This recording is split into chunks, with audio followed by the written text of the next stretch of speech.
สวัสดีครับขอต้อนรับทุกท่านเข้าสู่การแถลงข่าวโดยศูนย์แถลงข่าวร่วมสถานการณ์ไทยบ่ายของวันที่ 14 ธันวาคม 2568 นะครับเริ่มแรกนะครับมีเรื่องที่อยากจะประชาสัมพันธ์ให้ทางผู้ชมทางบ้านได้รับทราบกันครับว่าปัจจุบันนี้ทางศูนย์แถลงข่าวร่วมได้มีการแปลภาษาทั้งสิ้นแล้วนะครับ10 ภาษาด้วยกันนะว่าเป็นข่าวดีเลยทีเดียวนะครับเพื่อให้ประชาคมชาวต่างชาตินั้นได้เข้าใจถึงสถานการณ์ที่เกิดขึ้นในปัจจุบันครับ10 ภาษามีอะไรบ้างนะครับก็ได้แก่ภาษาไทยเขมรอังกฤษจีนฝรั่งเศสนะครับรัสเซียอาหรับิกสเปนเยอรมันแล้วก็ญี่ปุ่นด้วยนะครับก็ภาษานี้ก็ถือว่าเป็นสื่อสำคัญนะครับที่เราสามารถจะสื่อไปยังประชาคมโลกให้ได้เข้าใจถึงสถานการณ์ความเป็นจริงนะครับว่าเกิดเหตุการณ์อะไรขึ้นในพื้นที่นี้ครับนะครับมาสู่ในเรื่องของประเด็นที่2ครับก็สืบเนื่องจากที่กระทรวงมหาดไทยของกัมพูชานั้นได้ออกประกาศนะครับระงับการเดินทางออกนอกประเทศกับคนไทยนะครับรวมถึงชาวต่างชาตินะครับที่อยากจะเดินทางออกนอกประเทศทางบกนะครับก็ทางกระทรวงการต่างประเทศก็ได้มีหนังสือประท้วงไปยังสำนักงานข้าหลวงใหญ่สิทธิมนุษยชนนะครับหรือ Office of the High Commissioner for Human Rights นะครับซึ่งเป็นการประท้วงในเรื่องของการ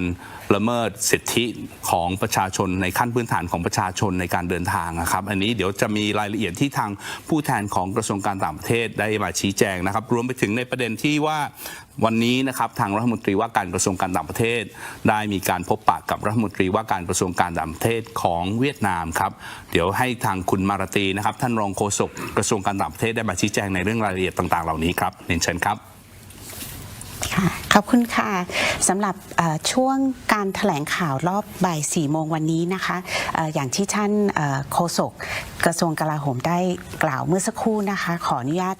มาชี้แจง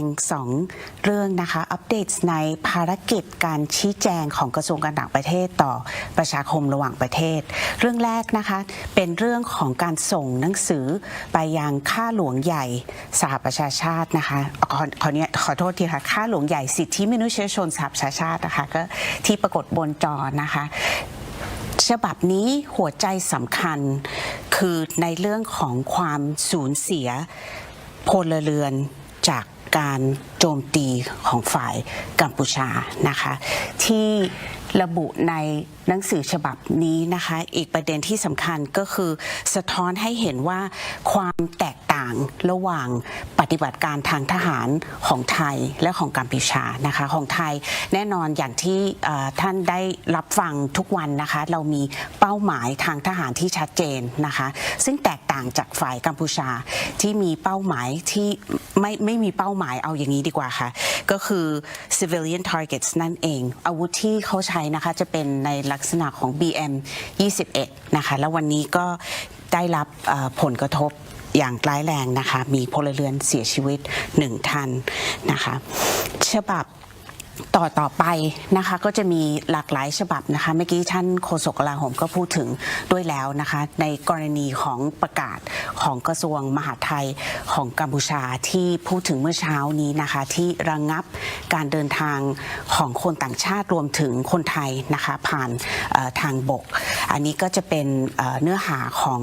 เอกสารหนังสืออีกฉบับถึงข้าหลวงใหญ่สิทธิมนุษยชนแห่งสหประชาชาตินะคะจริงๆเอกสารหนังสือลักษณะนี้นะคะมีเยอะพอสมควรนะคะเพราะว่าเป็นเรื่องที่เราต้องชี้แจงและชี้แจงด้วยหลักฐานชี้แจงด้วยข้อเท็จจริงไปยังองค์การระหว่างประเทศสำหรับเรื่องที่2นะคะที่จะมานำเรียนพี่น้องประชาชนวันนี้นะคะก็จะเป็นภารกิจการชี้แจงต่อประชาคมระหว่างประเทศรายประเทศค่ะซึ่งมีความสำคัญไม่น้อยกว่าการชี้แจงต่อองค์การระหว่างประเทศวันนี้นะคะรัฐมนตรีกระทรวงการต่างประเทศเวียดนามมาเยือนไทยอย่างเป็นทางการนะคะท่านรัฐมนตรีศรีหศักดิ์ก็ได้มีโอกาสพบปะพูดคุยนอกเหนือจากประเด็นที่กำหนดหารือแล้วนะ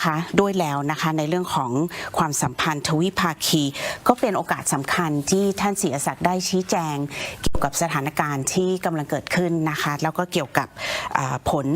ที่ประชาชนไทยได้รับนะคะประชาชนไทยที่อยู่ตามแนวชายแดนและที่สำคัญอีกประการหนึ่งก็เป็นโอกาสที่ท ท่านเสียศักดิ์จะได้ชี้แจงและยืนยันว่าฝ่ายไทยไม่ใช่ฝ่ายที่ต้องการที่จะยกระดับความรุนแรงนะคะปฏิบัติการของเราคือเพื่อปกป้องความมั่นคงและปลอดภัยของประชาชนเป็น2ประเด็นที่ขอนำเรียนในวันนี้นะคะทีนี้นี่ขอแปลเป็นภาษาอังกฤษสั้นๆนะคะเพื่อให้พี่น้องประชาชนต่างประเทศได้รับทราบด้วยนะคะเป็นข้อมูลที่ควรจะเผยแพร่อย่างยิ่งนะคะ For my English summary of what I just briefed for the Thai audience are the efforts that the Foreign Ministry is undertaking with regards to clarifying the facts, clarifying the situation to the international community. This will be done in numerous avenues, and the first topic would be our clarifications to the High Commissioner for Human Rights of the United Nations. Behind me, we have that letter. It's actually just one of a number of letters that unfortunately we have had to issue because of the impacts, the severe impacts that have landed on civilians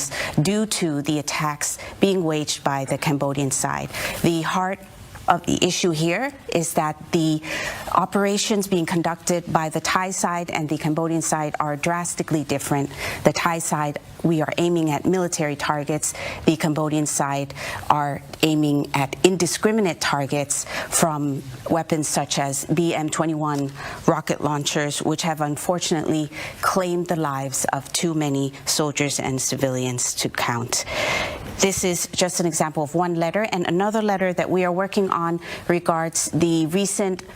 announcement by the Ministry of Interior to suspend travel for foreigners, including Thais, across all border crossings. It is a violation of a number of international covenants and instruments, and we would like to place on record our serious concern with that announcement. The second topic that I briefed the Thai audiences on was, and I would like the next slide, please, the visit today of the Foreign Minister of Vietnam. He was on official visit to Thailand today. It was previously scheduled, but it was an important opportunity for my foreign minister to speak to him about the situation at the border and to clarify the facts and the intention behind our operations, which are to protect civilian lives. It's very important for us to get the message across, especially to ASEAN members, that we are not the side who wishes to escalate the tensions. We are conducting these operations to protect lives. That's it for my updates for today. ขอบคุณค่ะครับขอบคุณคุณมาราตรีนะครับทางรองโฆษกของกระทรวงการต่างประเทศครับมาสู่เรื่องของการติดตามความคืบหน้าของสถานการณ์ในห่วงเวลาที่ผ่านมานะครับอันนี้ก็จะเป็นปรากฏไทม์ไลน์ที่เกิดขึ้นในช่วงเวลาที่ผ่านมาก็อย่างที่กล่าวไปแล้วเมื่อเช้านี้ในช่วงของการแถลงข่าวนะครับก็ยังมีการปะทะมีการโจมตีโดยเฉพาะทางฝ่ายกัมพูชาก็ยังได้ใช้กำลังอาวุธหนักนะครับโจมตีมายังฝ่ายไทยอย่างต่อเนื่องสิ่งที่ผมอยากจะไฮไลท์สำคัญก็คือในช่วงของเที่ยงวันนี้ครับทางฝ่ายกัมพูชาก็ยังมีการระดมยิง BM-21 และปืนใหญ่เข้ามาในพื้นที่ชุมชนนะครับขออนุญาตเน้นย้ำเรื่องของชุมชนอย่างที่คุณมาราตรีพูดในเรื่องของการโจมตีเป้าหมายของทางฝ่ายกัมพูชาก็คือไม่เลือกเป้าหมายเลยนะครับก็ชุมชนก็ได้รับผลกระทบเป็นอย่างยิ่งโดยล่าสุดนี้ก็ได้มีประชาชน1 รายเสียชีวิตจากการโจมตีของทางฝ่ายกัมพูชาครับนอกเหนือจากนั้นในช่วงเวลา 10:20 นาทีนะครับหรือเช้านี้นะครับทางฝ่ายกัมพูชาก็ได้ระดมยิง BM-21 เข้ามายังพื้นที่ภูมะเขือจังหวัดศรีสะเกษนะครับทำให้ทหารเรานะครับเสียชีวิต1 นายแล้วก็บาดเจ็บ4 นายด้วยนะครับในเรื่องของรายละเอียดตรงนี้นะครับของการปะทะผมขออนุญาตชี้แจงนิดนึงว่ากำลังพลผู้เสียชีวิต1 นายนะครับในบริเวณพื้นที่ของฐานปฏิบัติการนะครับภูละออบริเวณภูมะเขือนะครับอำเภอกันทรลักษณ์จังหวัดศรีสะเกษนี้นะครับก็เป็นนายทหารสังกัดนะครับกองพันที่3กรมฐานราบที่16นะครับเป็นเหล่าเสนารักษ์เป็นฐานเสนารักษ์นะครับก็คือเหล่าแพทย์นั่นเองนะครับเสียชีวิต1 นายในพื้นที่ของฐานปฏิบัติการภูละอครับแล้วก็ยอดกำลังพลณปัจจุบันนี้นะครับที่เสียชีวิต ทั้งหมดนะครับจากการปะทะ15 นายครับจากการปฏิบัติหน้าที่จากการปฏิบัติหน้าที่1 นายนะครับแล้วก็บาดเจ็บ327 นายครับก็327 นายนี้ส่วนใหญ่จะเป็นกำลังพลที่บาดเจ็บเล็กน้อยนะครับหรืออยู่ในเคสสีเขียวนั่นเองซึ่งได้รับการรักษาพยาบาลดูแลเรียบร้อยก็ปล่อยกลับได้นะครับก็ความฮึกเหิมของทหารหารของเรานะครับก็ยังมีอย่างต่อเนื่องกำลังพลที่ได้รับบาดเจ็บนะครับแล้วก็ได้รับการปล่อยกลับทั้งหมดนะครับต้องบอกว่าทั้งหมดเลยนะครับมีความฮึกเหิมแล้วก็มีความรุกรบมากแล้วก็อยากที่จะกลับเข้ามาอย่างหน้าแนวนะครับเพื่อดำเนินร่วมกับเพื่อนๆของเขานะครับในการสู้รบป้องกันอธิปไตยของไทยอย่างต่อเนื่องครับ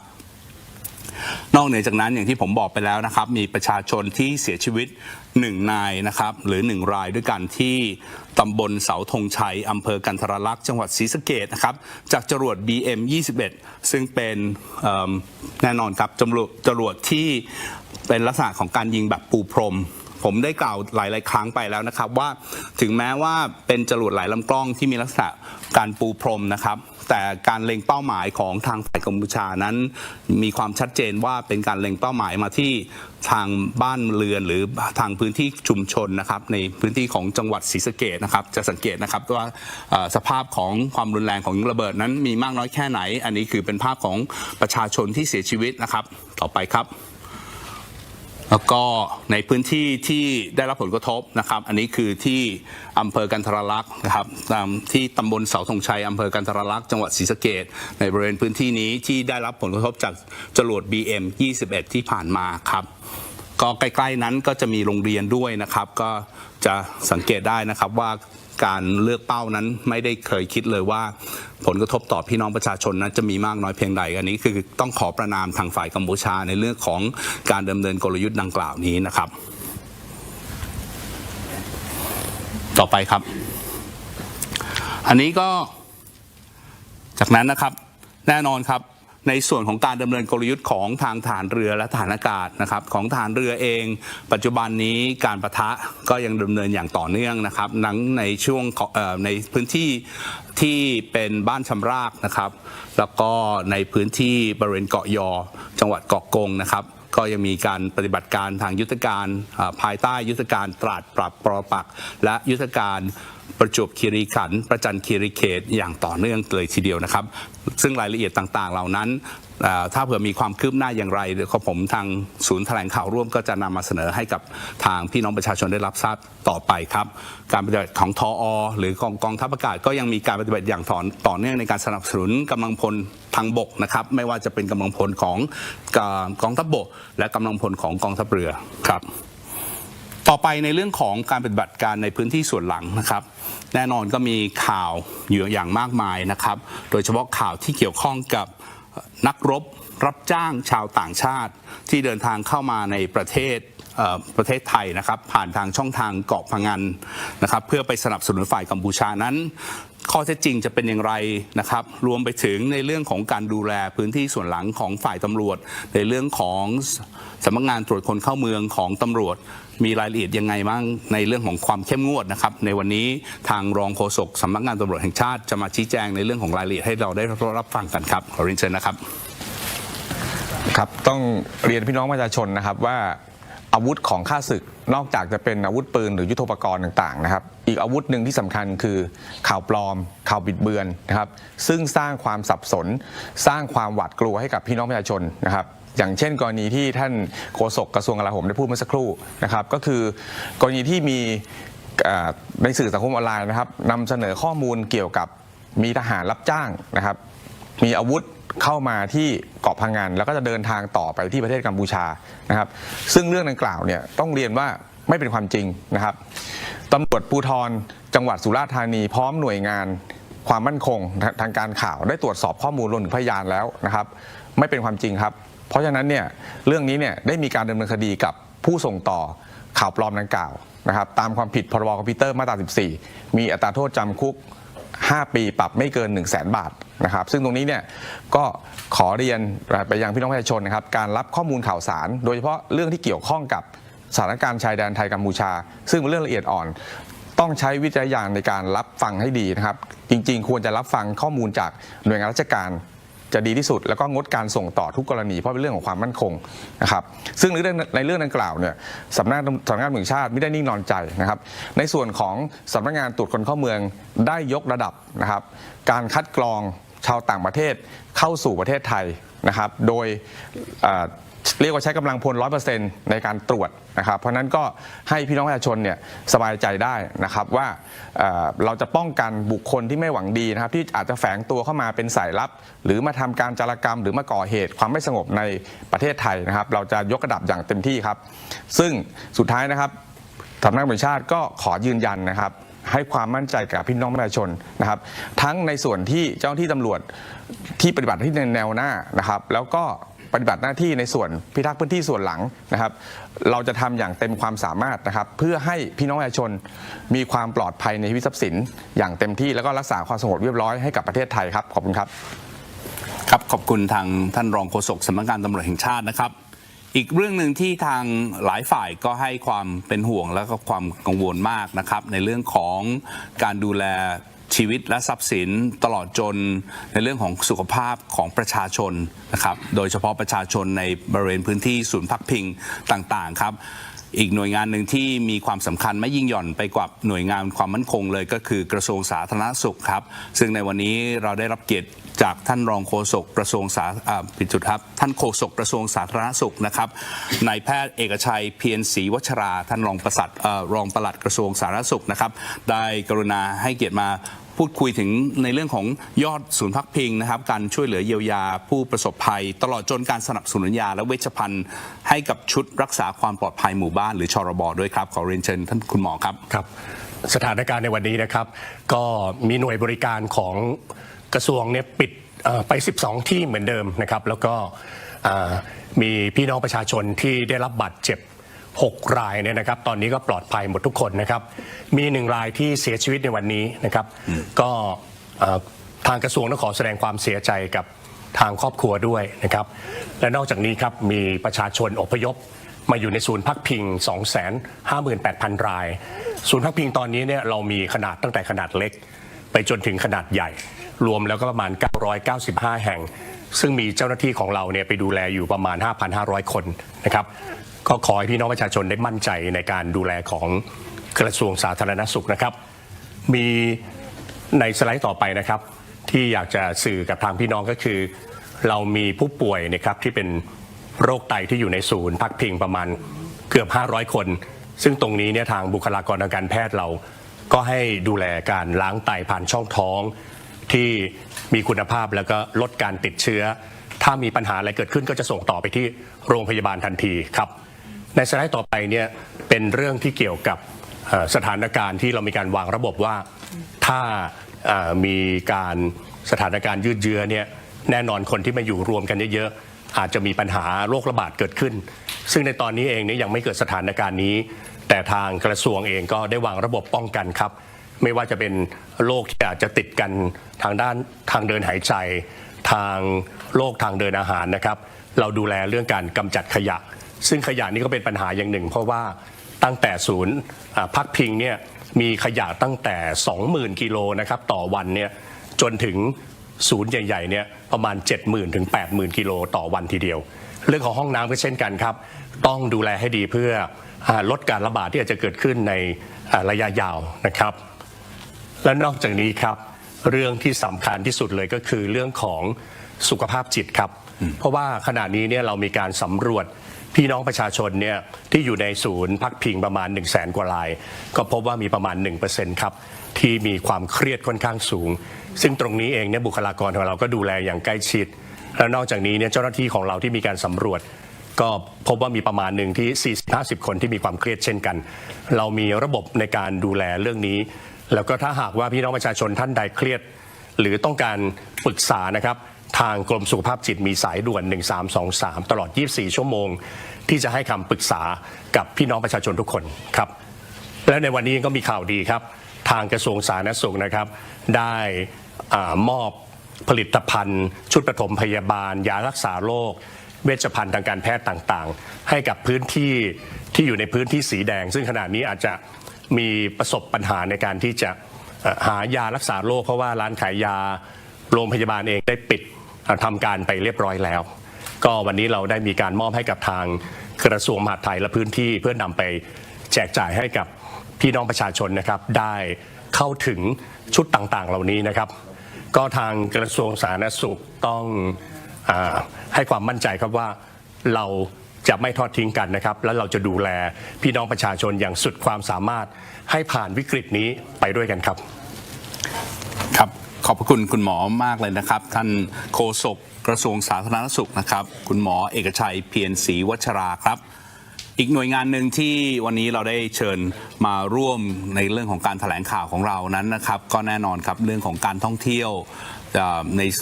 ส่วนที่ผ่านมานะครับวันนี้เรามีผู้แทนของกระทรวงการท่องเที่ยวและกีฬาครับคุณชาคริตปิตานุพงศ์นะครับผู้อำนวยการกองเศรษฐกิจการท่องเที่ยวและกีฬา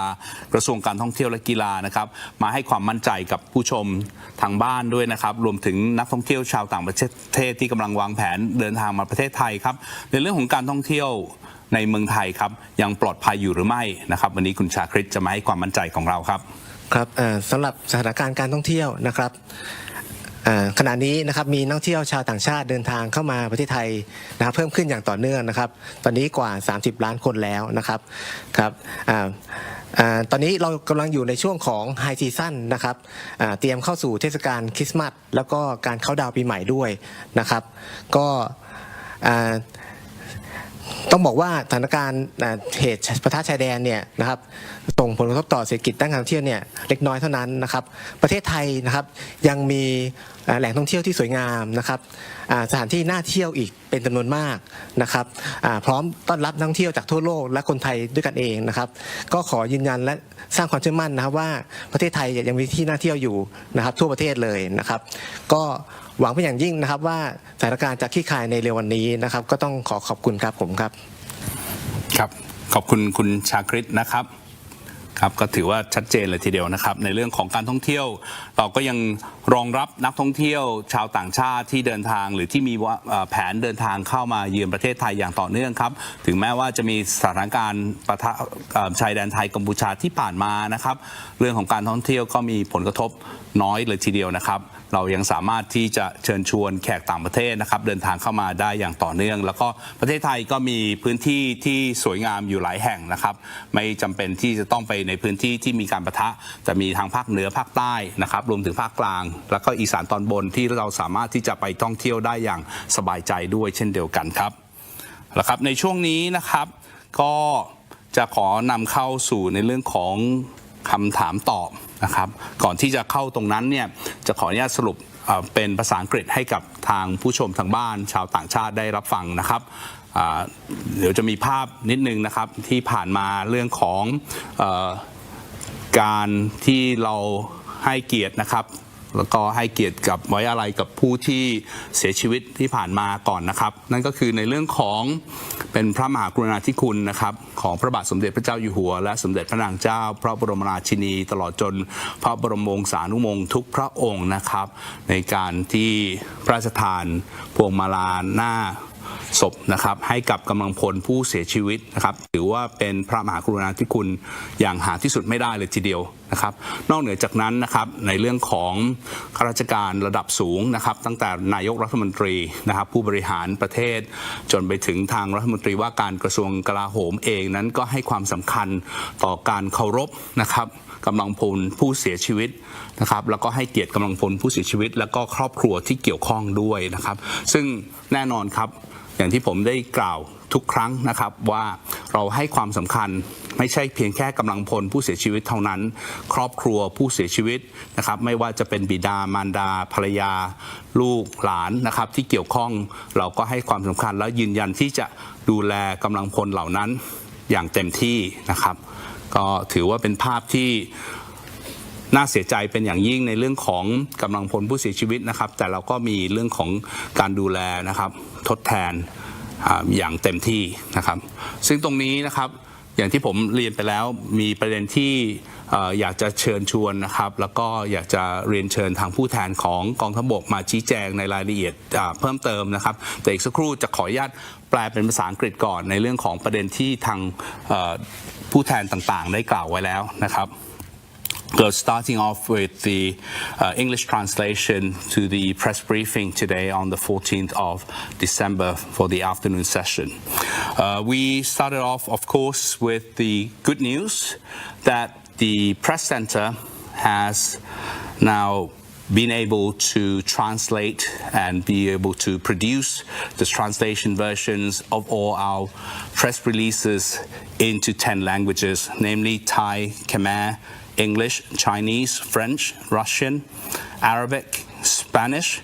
German, and Japanese. So these are the 10 languages that we have issued as our press releases every day to members of the public, in particular to members of the global community at large, to understand the truth from Thailand. Now, we've had the explanation from the Ministry of Defense spokesperson, the deputy spokesperson rather,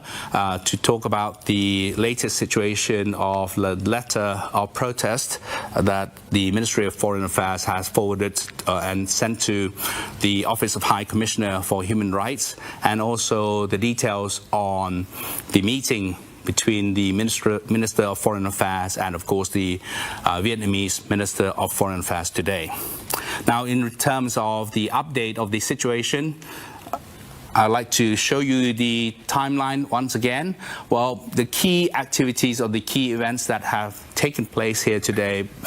basically the bombardment, the continuation of the bombardment and the shellings of the Cambodian armed forces into Thai territory, and of course, which resulted in the death of one officer in Phumakhur area,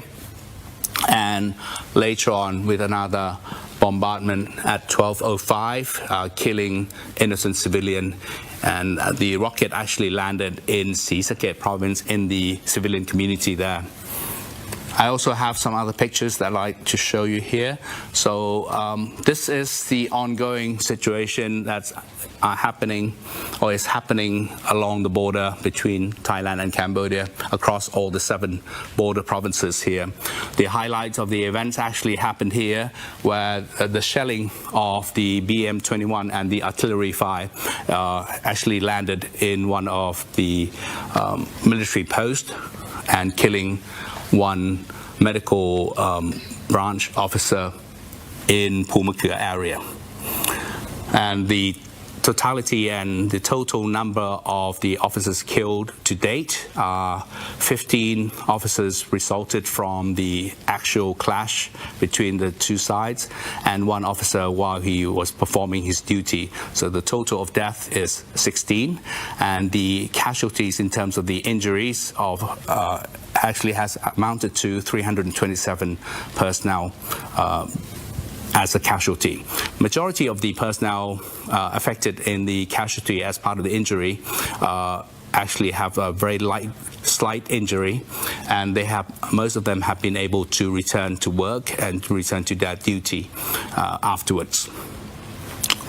Now, to the effect on civilian. The bombardment at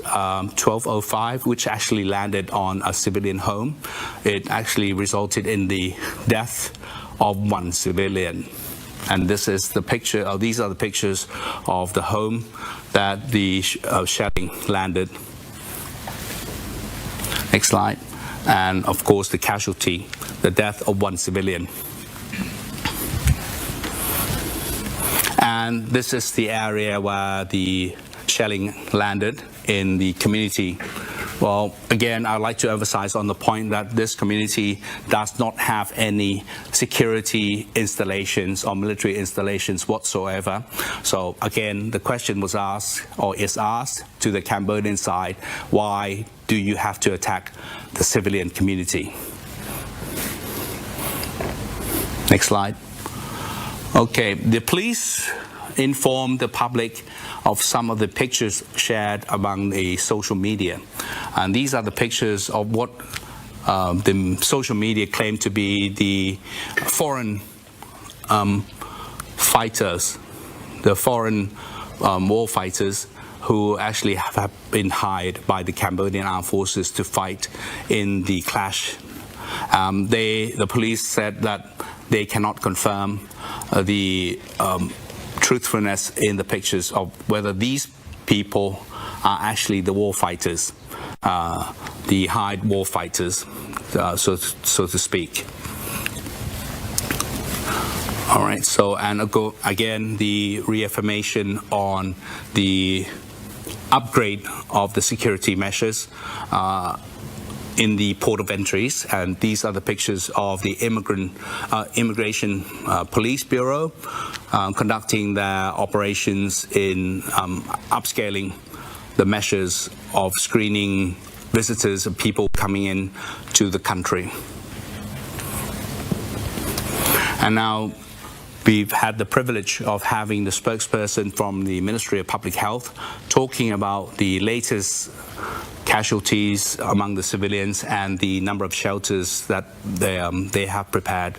to accommodate all the evacuees. So far, 995 shelters have been provided, and of course the affected people, civilians in fact, 258,626 persons,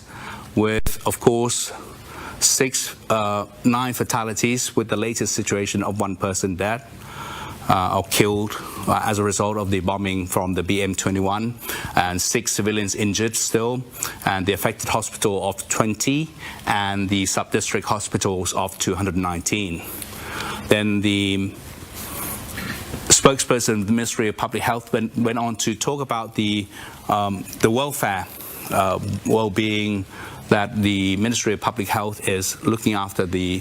people in the shelters. And this is one of the example of the renal dialysis cases. So far, the Ministry of Public Health has provided teams of doctors to look after people who are maybe suffering from the requirements for the treatment of renal dialysis here. About less than 500 people require the treatment of renal dialysis on this occasion. However, teams of doctors are available to help facilitate the treatment to those patients. Another point of concern from the Ministry of Public Health is, of course, the welfare and the hygiene of the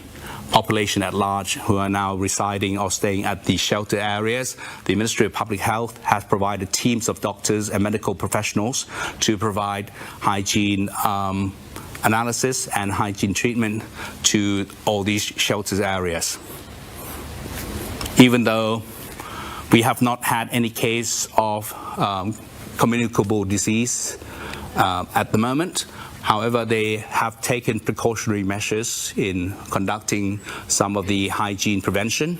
and the risk of spreading of disease prevention rather, by providing again teams of doctors to look after the healthcare and hygiene of the population at large, as well as, of course, another important point, the mental health issue among the population staying in the shelter areas. They have provided teams of doctors, the mental health experts, to help support the civilians who may be affected by the problem. And last, the pictures of the provision and donation of the medical supplies and medical equipment to the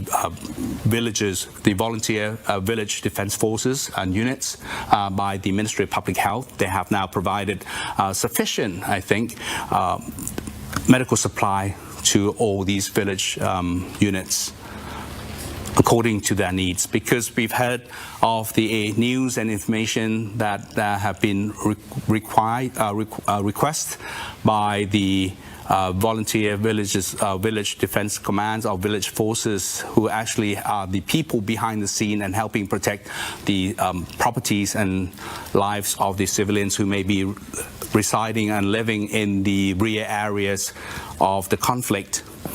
These village volunteer personnel are actually very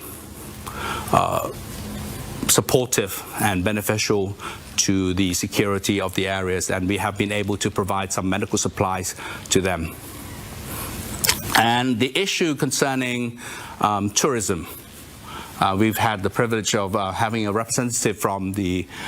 Ministry of Tourism and Sports providing the details and the data statistics on the latest situation of visitors, tourists coming into Thailand.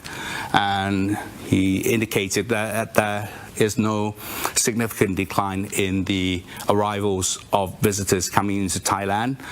So far, no significant effects from the clashes, from the conflict that we have at the moment. However, he also mentioned that Thailand remains a very attractive country for visits of foreign nationals who may be wanting to visit the country at this high season time. And there are also other regional areas where visitors can actually visit apart from the areas where the clash is actually happening. Okay, of course, we honor to the fullest term the fallen soldiers, the fallen heroes who have contributed in safeguarding the sovereignty and the territorial integrity of the country. His Majesty the King, as well as Her Majesty the Queen, as well as members of the royal family have also contributed not only by providing the wreaths to the fallen soldiers, but they have provided contribution in kind and in cash to the fallen soldiers as well. And this goes into,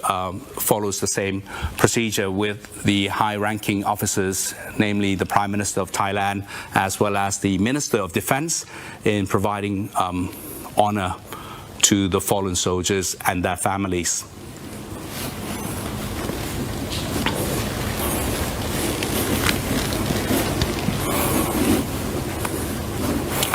And also, we would like to inform the members of the public here that not only attending the funeral ceremonies of the fallen soldiers, but the armed forces continues to provide care and treatment and of course support to the members of the fallen soldiers' families as well, be they in terms of the educational support to the children of the fallen soldiers, support in terms of the financial support to the fallen soldiers' families, as well as providing career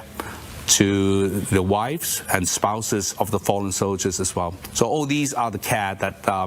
the armed forces and the Ministry of Defense have been taking care of the families. And now to the Q&A, the question and answer. I would like to ask members of the panel here to help me answer some of the questions that we have from the public. ในช่วงนี้นะครับจะขออนุญาตเข้าสู่ในเรื่องของการถามตอบนะครับมีคำถามมามากมายเช่นเดียวกันนะครับจากทางผู้ชมทางบ้านนะครับคำถามแรกก็คือเกี่ยวกับเรื่องของการดูแลกำลังพลโดยเฉพาะครอบครัวของกำลังพลนะครับที่สูญเสียชีวิตและที่ได้รับบาดเจ็บแล้วก็มี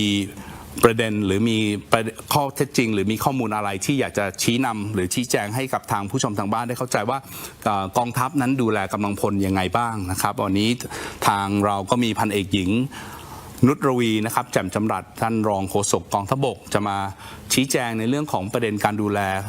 กำลังพลของเรานะครับรวมถึงครอบครัวของเราด้วยครับขอเรียนเชิญท่านรองโฆษกกองทัพบกครับค่ะสำหรับในเรื่องของการดูแลนะคะสวัสดิการแล้วก็สิทธิของกำลังพลทหารบกตลอดจนครอบครัวนะคะก็เป็นที่หลีกเลี่ยงไม่ได้เนื่องจากว่าขณะนี้นะคะที่ท่านนั่งอยู่ในห้องนี้กับผู้ชมที่อยู่ทางบ้านกำลังพลของกองทัพบกหรือเหล่าทัพอื่นๆกำลังปฏิบัติภารกิจหน้าที่ในการรักษาอธิปไตยปกป้องชายแดนไทยอยู่ณบริเวณฝั่งภาคตะวันออกเฉียงเหนือแล้วก็ทางจังหวัดสระแก้วนะคะซึ่งก็ทหารของเราก็ได้รับบาดเจ็บแล้วก็เสียชีวิตค่ะในกองทัพบกเองนะคะขอสดุดีกำลังพลที่อุทิศตนเสียสละเพื่อปกป้องแผ่นดินและก็อธิปไตยของไทยค่ะในเรื่องของการดูแลสิทธิและสวัสดิการของครอบครัวผู้สูญเสียนะคะอันนี้เป็นสิ่งที่ผู้บัญชาการทหารบกได้เน้นย้ำมาโดยตลอดค่ะว่าในเรื่องของการดูแลผู้ที่อยู่เบื้องหลังนั้นเป็นสิ่งที่สำคัญค่ะซึ่งกองทัพบกได้ดำเนินการตามระเบียบของกระทรวงกลาโหมในการดูแลครอบครัวผู้เสียชีวิต ชีวิตนะคะไม่ว่าจะเป็นในเรื่องของการปูนบำเหน็จนะคะในเรื่องของชั้นเงินเดือน9ชั้นในการปูนบำเหน็จชั้นยศนะคะ7ชั้นค่ะตลอดจนมีการบรรจุทายาททดแทนค่ะนอกจากนั้นนะคะก็จะมีการได้รับเงินเยียวยาไม่ว่าจากรัฐบาลเงินพระราชทานหรือเงินจากกองทัพบกค่ะในการดูแลเพื่อให้ครอบครัวเป็นกำลังใจแล้วก็ให้ครอบครัวสามารถไปต่อได้ค่ะครับขอบคุณท่านรองโฆษกกองทัพบกนะครับก็ถือว่าเป็นแนวทางนะครับของกองทัพในการดูแลกำลังพลรวมถึงครอบครัวของกำลังพลผู้สูญเสียนะครับเราจะไม่ทิ้งใครไว้ข้างหลังทุกคนจะต้องได้รับการดูแลอย่างเต็มที่ครับต่อไปในเรื่องของจากประเด็นคำถามทางพี่น้องประชาชนทางบ้านนะครับเรื่องเกี่ยวกับกระแสข่าวนะครับที่จะมีการควบคุมเส้นทางทางทะเลแล้วก็จำกัดการส่งออกน้ำมันไปยังกัมพูชารวมถึงประเด็นต่างๆที่เกี่ยวข้องกับน่านน้ำของประเทศไทยนะครับทางผู้แทนของกองทัพเรือนะครับจะมาชี้แจงไขข้อสงสัยตรงนี้ความชัดเจนจะเป็นยังไงครับเรียนเชิญท่านผู้ช่วยโฆษกกองทัพเรือครับครับขอบคุณครับสำหรับประเด็นที่มีการเผยแพร่ในสื่อโซเชียลออนไลน์นะครับในเรื่องของการที่จะมีการไม่ว่าจะปิดน่านน้ำบ้างนะครับหรือระงับการส่งออกน้ำมันนะครับขออนุญาต ชี้แจงแล้วก็ทำความเข้าใจ ขออนุญาตครับขออนุญาตทำความเข้าใจให้ชัดเจนนะครับว่า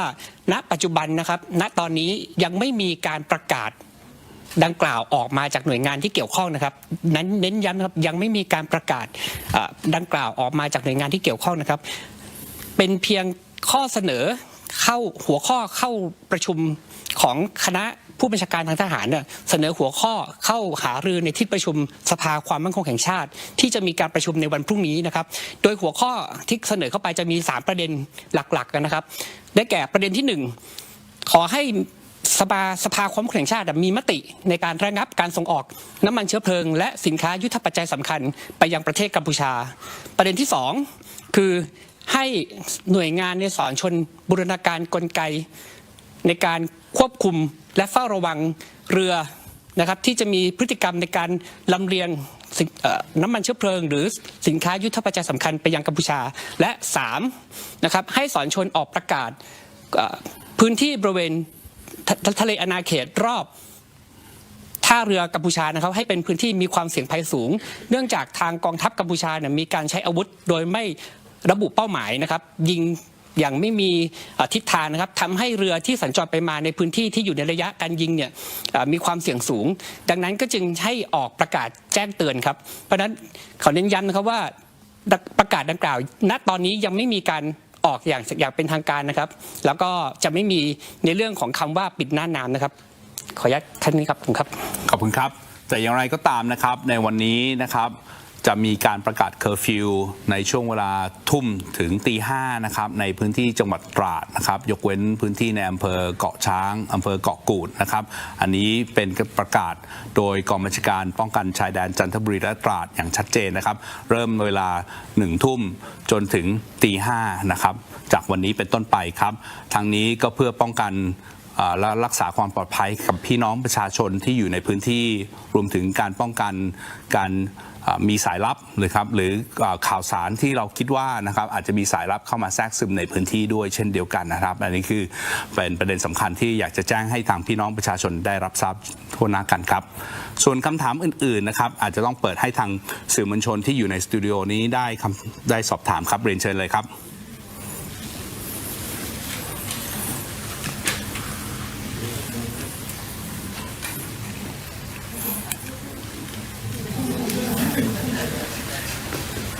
สวัสดีค่ะจะสอบถามเมื่อช่วงเช้าอะค่ะต่อยอดจากที่มีการยึดเนิน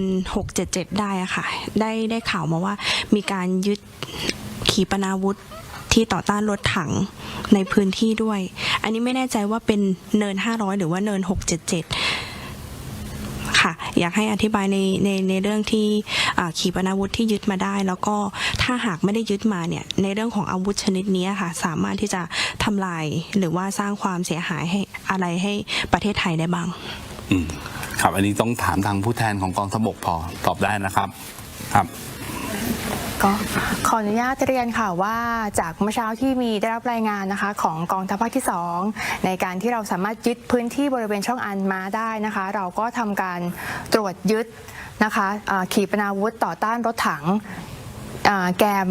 102 LR นะคะได้จำนวนหนึ่งค่ะซึ่งตอนนี้นะคะเราก็ได้แจ้งในส่วนที่เกี่ยวข้องเพื่อให้เข้ามาตรวจสอบในพื้นที่บริเวณรวมถึงอาวุธที่สามารถตรวจยึดได้ค่ะครับผมขอบคุณครับมีคำถามอื่นอีกไหมครับเรียนเชิญครับขอต่อจากประเด็นเมื่อกี้เลยค่ะตัวที่ยึดได้ตัวนี้ค่ะอานุภาพความรุนแรงของมันเนี่ยขนาดไหนบ้างคะแล้วก็เรามีวิธีในกรณีที่ถ้าเกิดว่าเรายังไม่เจออย่างเงี้ยเราจะมีวิธีตั้งรับหรือว่าวิธีรับมือกับอาวุธชนิดนี้ยังไงบ้างครับเชิญครับก็จากคำถามนะครับก็อาวุธนี้เป็นอาวุธที่ใช้ต่อสู้จากทางภาคพื้นไม่ว่าจะเป็นรถถังหรือว่ายานรบนะครับก็จากที่พิสูจน์ทราบดูก็มีความทันสมัยระดับหนึ่งนะครับแต่ว่าอย่างไรก็ตามปัจจุบันเราได้ยึดมาแล้วแล้วก็เชื่อว่าอาวุธที่เรายึดได้เนี่ยจะทำให้กำลังพลเราไม่ต้องเสี่ยงจากการถูกโจมตีด้วยอาวุธชนิดนี้อีกนะครับอย่างไรก็ตามนะครับเราก็มีความรอบคอบอยู่แล้วนะครับในการที่จะเตรียมการป้องกันต่อการใช้อาวุธชนิดนี้เพราะว่าจากที่เราพิสูจน์ทราบมาเนี่ยก็มีอยู่หลายนัดนะครับที่ยังไม่ได้ใช้แสดงว่าเขาไม่มีโอกาสที่จะได้ใช้เลยนะครับมีคำถามเพิ่มเติมไหมครับประเด็นนี้ขอบคุณครับขอบคุณครับขออนุญาตถ้ายังไม่มีคำถามเพิ่มเติมมีใช่ไหมครับเรียนเชิญครับค่ะค่ะของในส่วนที่หลังจากที่เราสู้รบกันมา7วันแล้วหน่วยงานอีกหน่วยงานหนึ่งที่ทางประชาชนให้ความสนใจเป็นอย่างมากคือของกองทัพอากาศเลยอยากทราบว่าหลังจากที่ผ่านมา7วันแล้วเนี่ยตอนนี้ความพร้อมของกองทัพอากาศเราเนี่ยยังโอเคอยู่ใช่ไหมคะเป็นยังไงบ้างอยากให้อธิบายนิดนึงค่ะวันนี้มีโฆษกกองทัพอากาศอยู่กับเราด้วยนะครับเรียนเชิญครับก็ตั้งแต่ที่เรา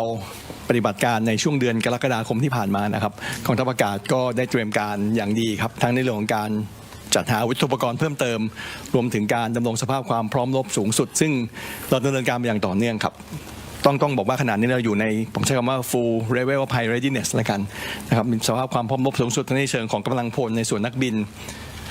ตัวอากาศยานอย่างที่เป็นเครื่องบินขับไล่ทุกแบบนะครับอาวุธยุทโธปกรณ์รวมถึงระบบสนับสนุนการรบทั้งหมดเนี่ยถูกยกระดับขึ้นมาสู่ความพร้อมรบสูงสุดทั้งนี้ก็เป็นไปตามหลักคิดนะครับที่เราจะไม่หยุดการปฏิบัติภารกิจจนกว่าทางฝั่งกัมพูชาเองนั้นยุติความพยายามหรือกิจกรรมใดๆที่เป็นภัยคุกคามกับประเทศไทยขออนุญาตให้ความเชื่อมั่นกับพี่น้องประชาชนครับว่ากองทัพอากาศของท่านมีความพร้อมรบสูงสุดสามารถปฏิบัติภารกิจเพื่อสนับสนุนการปฏิบัติการของกองทัพไทยในการแก้ไขปัญหาความขัดแย้งบริเวณชายแดนระหว่างไทยกัมพูชาครับขอบคุณครับถ้าไม่มีคำถามเดี๋ยวขออนุญาตแปลสรุปคำถามต่างๆนะครับที่ทางผู้สื่อข่าวและทางพี่น้องประชาชนทางบ้านได้สอบถามมาก็เริ่มจากคำถามประเด็นในเรื่องของการดูแลสวัสดิการกำลังพลนะครับ so I'd like to quickly translate in summary the questions that have been asked by members of the public as well as the media here in the studio here. The question concerning the welfare of the military personnel that we intend to look after. Obviously, the Royal Thai Armed Forces and the Ministry of Defence will provide the full support to all members of the fallen heroes and members of the injured who have been involved in the recent clashes along the border. The members of the Armed Forces will be provided the full honor, including the promotion of ranks as well as the financial support to the family members. And the family members not only will receive the financial support, they also receive some of the benefits. For example, the employment of the relatives of the fallen heroes to be in the service of the armed forces, and of course the children will receive the support for their educational purpose to the fullest extent. In terms of course, the news whether the Royal Thai Navy plans to close the maritime border areas for the maritime traffic. At the moment, this is unconfirmed, and it's not the intention of the Royal Thai Navy, at least the government, to close all the maritime borders for access of the public transport in the sea. This is only part of the discussion and the talk among members of the government, but this has not been confirmed. And of course, we realize the effect that this closure may affect the transportation of commercial goods and products in the maritime area. Nonetheless, we'll take the fullest consideration and fullest thoughts into this consideration to make sure that the commercial sea lanes and commercial routes are least affected as a result of the clash. In terms of the assurance that we would like to give to the members of the public, the Royal Thai Air Force spokesperson was asked on the question of the readiness of the Air Force, and he mentioned that the Air Force stands ready and it actually has been able to provide and will provide the fullest support to all the ground troops, and of course to exercise the military strike and strength to support the ground troops and of course the conduct of the actions of the armed forces as needed. And of course, another question was on the confiscation of the latest anti-tank equipment from the Cambodian troops. The confiscation is actually good news for Thailand, of course, because that these equipments and these armaments will not be able to use against the Thai troops. So those are the questions and the quick summary of what they were asked and answered. ครับถ้าไม่มีคำถามอะไรทั้งสิ้นก็ขอขอบคุณทางสื่อมวลชนที่อยู่ในสตูดิโอนะครับก็ and of course that is all that we would like to leave with you, and we would like to leave of course the channels of communication from the general public. You can continue to watch our daily news updates 2 times a day from these channels here, the TV Channel 5, TV5 HD and NBT Network. แล้วก็อย่าลืมนะครับติดตามชมในเรื่องของการถ่ายทอดการแถลงข่าวของเราได้ตลอดนะครับผ่านทางช่องทางนี้ที่ขึ้นตามจอภาพนะครับรวมไปถึงการสื่อสารผ่านทางเว็บไซต์ Facebook ต่างๆนะครับทาง TV5 HD แล้วก็กรมประชาสัมพันธ์ NBT Connect ครับแล้วเราจะพบกันใหม่นะครับในวันพรุ่งนี้สำหรับการแถลงข่าวนะครับขอขอบคุณที่ติดตามรับชมมาโดยตลอดครับสำหรับวันนี้ขอบคุณครับสวัสดีครับ